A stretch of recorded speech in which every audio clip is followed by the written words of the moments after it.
The Sign of the Chrysanthemum. Chapter 7. Cherry Blossoms. It was one of those exquisite April days that made every muscle of Muna's body lazy and happy. He wanted nothing more than to curl up under the plum tree and go to sleep, with a buzz of insects in his ears and the smell of new leaves in his nostrils. As it was, he managed to sit there almost upright, his head nodding and jerking on his shoulders. The garment he had thought to mend lay in his lap. He could hear, it seemed miles away, the steady clang of Fukuji's hammer, and even farther away, the clatter of the street. And taking in the blossom viewing on the way, suddenly there was Fukuji standing in front of him with something in his hand. Muna jumped to his feet, murmuring excuses. The unmended garment fell to the cobblestones. "I'm sorry, sir. I'm afraid I didn't hear." He bent to pick it up. "Yes? Well, I've decided to forge a sword for Muratani of the Imperial Guards, who was here recently. If you will take this note to him at the barracks, then you might return through the Sanjo district and see the cherry blossoms and the crowds, if you like." Muna bowed. He could hardly keep a smile of delight from his face. The barracks lay in the northeast section of the city. And even if he hurried, which Fukuji had said he need not, it would take him an hour or more to deliver the message. The swordsmith was giving him the afternoon to do as he pleased. He stuffed the note from Muratani in the fold of his tunic. He had a new one now, thanks to Fukuji, and stopping only to drop off the unmended garment in the house, he hurried into the narrow street toward the main avenue of Suzaku Oji.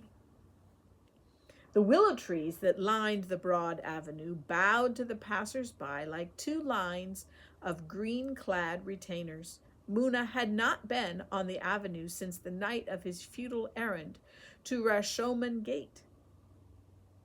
As he passed the intersection of Rokoju Avenue, the painful memory burned like fire in his chest. Almost without realizing it, he made the turn toward the site of the Red Dog. Other shack-like buildings had been erected on the burned-out section of the street. It was as though the last trace of Takanobu had been blotted out. The boy turned and ran back to Suzaku Oji. Muna wondered, as he neared the palace area, whether anyone from the stables might see him. And then he had to smile. No one would recognize him.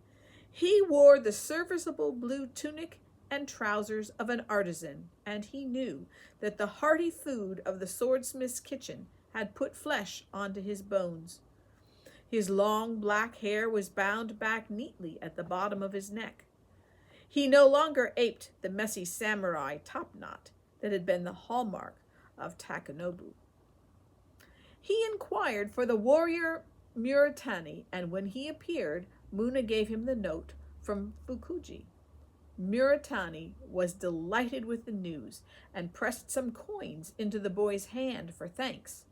At first, Muna politely declined the money, but the samurai insisted. "Go buy yourself some sweets at the cherry viewing," he said. With a grin, Muna thanked him and was off.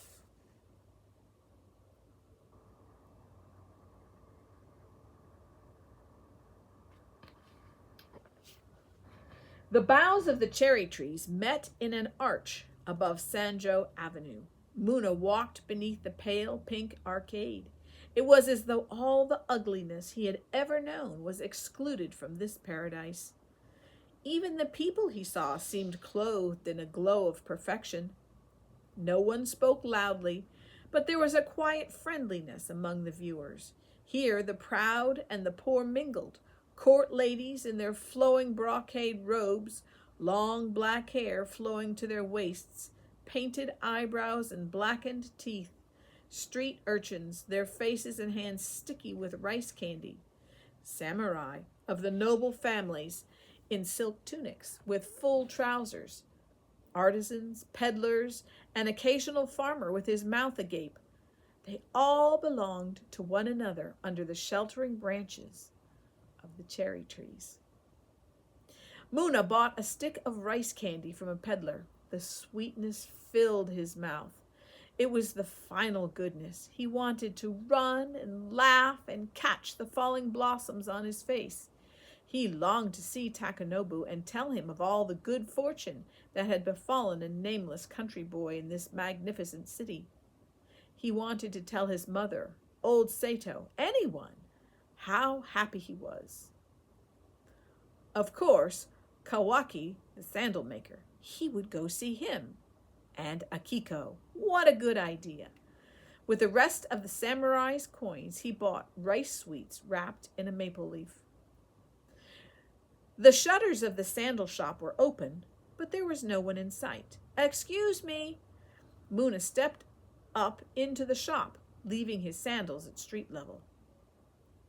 There was no answer to his call for a moment, and then Akiko appeared from behind the curtain that divided the shop from the living quarters. She knelt and bowed politely on the map, as though preoccupied, and apologized for keeping him waiting. She didn't recognize him, Muna realized. He was not sure whether he felt hurt or pleased. Akiko. She lifted her face to look at him more closely. Muna smiled. "It's Muna from Awa, remember?" She cocked her head and then lifted her small hand and smiled behind it. It was a beautiful gesture. Muna thought she was growing up too, nearly a woman. "It has been a long time," the boy apologized, "but today I was free and wanted to say thank you again for your kindness last summer." He pushed the sweets toward her. She did not take them at once, but bowed her head formally to the floor, murmuring that his kindness was unnecessary. "Is your father at home?" Muna asked. The girl covered her mouth once more, but this time the gesture covered a little choked sob. "Akiko!" A weak voice called from behind the curtain. "What is it, Akiko?" The girl nodded toward Muna and led him through the curtain. There, in the tiny back room, old Kawaki lay propped on his pallet bed.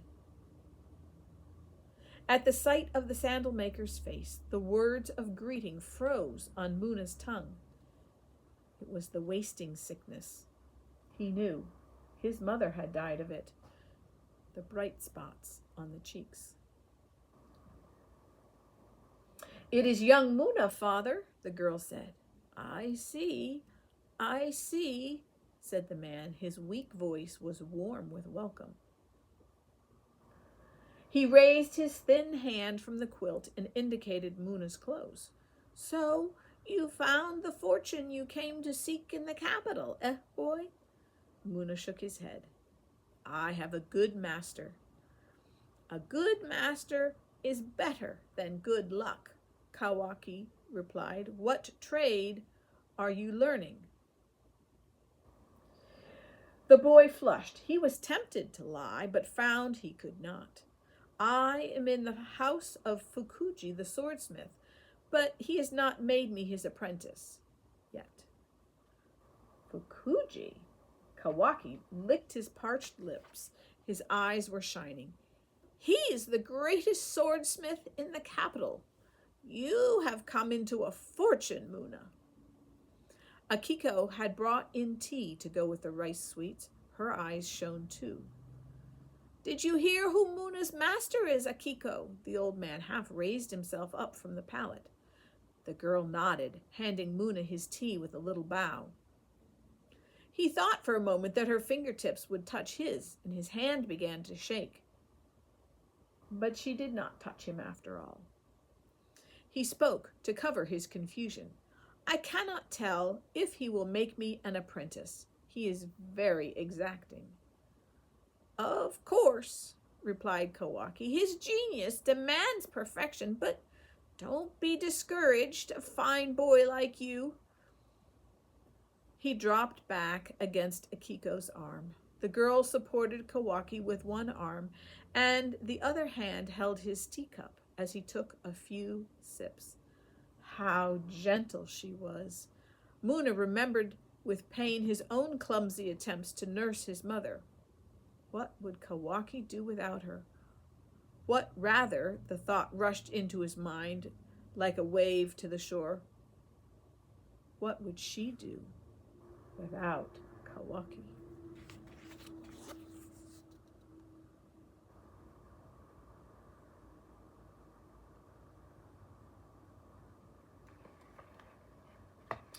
When he excused himself a few minutes later, Akiko followed him to the street.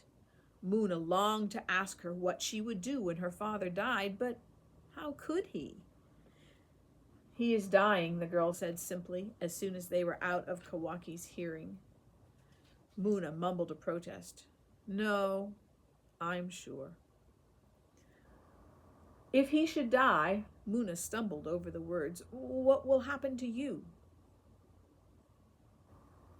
The girl kept her eyes on her sandals. I have an uncle, she said vaguely, her voice trailing off. I must not leave him, she said, bowing quickly. Muna bowed his head in return, but he kept his eyes on Akiko. I will come again, he promised, the first free day. It would cheer him. Her voice broke as she spoke. She turned and disappeared into the house. From the height of the sun, Muna could tell that it was nearly time for supper. He hurried his pace a bit, for it was a good distance to Fukuji's from this part of town. His mood, as he turned into the jostling traffic of Suzaku Oji, was quite different from what he had felt a few hours before. He was burdened now with a concern for Kawaki, who had been so kind to him that first miserable night in the capital, and for Akiko, who would soon be an orphan like himself. It was like the song that Fukuji sang. Has this world been from ancient days full of sorrow? Or has it become so for me alone? Yet as he turned the words over in his mind, he was conscious of a feeling as real as the taste of rice stick candy in his mouth a few hours before. It was a consciousness of the great sorrow in the world of which his own misfortunes were only a tiny part. The world had been from ancient days full of sorrow, but not until today had he been able to look up from his own troubled portion of it long enough to see that he was not alone. It was a new feeling, and although Muna could not say why, it was not an unhappy one. Watch where you're going, fool! Muna looked up, startled, into the face of the man he had walked into. There was a moan of confusion as both man and boy stared. The man began to move away quickly. Koishi! Muna called after him, but the man had disappeared. Muna began to run, calling as he went, Koishi! It's me, Muna! Wait! The boy paid no attention to the cursing of the persons he pushed aside. He was sure the man he had bumped into was Koishi, whom he had thought dead in the ashes of the red dog, but perhaps he was mistaken, for no one turned when he called. He saw a back, which he was sure belonged to Takanobu's friend, but when he caught up with the man, the face was strange. That evening, Fukuji seemed kinder than usual. He did not ask Muna where he had been, but instead recalled times in the past when he himself had gone to view the blossoms in the Sanjo district of the city. As the swordsmith talked, Muna ate the food Fukuji had prepared, debating with himself whether to confide the events of the day to his master. Should he tell him of Kawaki and Akiko? But if he did, would Fukuji think that he was asking help for them, people for whom Fukuji had no obligation? And should he mention the man on Suzaku Oji, who so resembled Koishi? Muna had told the swordsmith very little of his previous life in the city, simply that a Ronin he had met on shipboard had found him employment at the stables, but that the man had died in the New Year's Eve fire. Nor had he dared tell Fukuji about his father and the dream he had of finding him in the capital. He had thought it better to wait until he was sure the swordsmith trusted him. But tonight, the spring air seemed to invade even the steel spirit of Fukuji. Tonight, the boy might dare approach him. Muna bowed over his soup bowl, using his chopsticks to guide the bits of fish and vegetable into his mouth. Over the rim of the bowl, he watched the swordsmith, wondering how to begin. He cleared his throat. Fukuji raised his eyes expectantly. "Excuse me!" A voice from the front of the shop broke the moment. Muratani had come to discuss the new sword. By the time he left, Muna was sure that he ought to wait. There was no reason now that he should approach the older man with his own affairs. Later, perhaps, when he had proved his worth to the swordsmith, when he was more than a yard sweep, when the swordsmith recognized that he was becoming a man, then he would speak.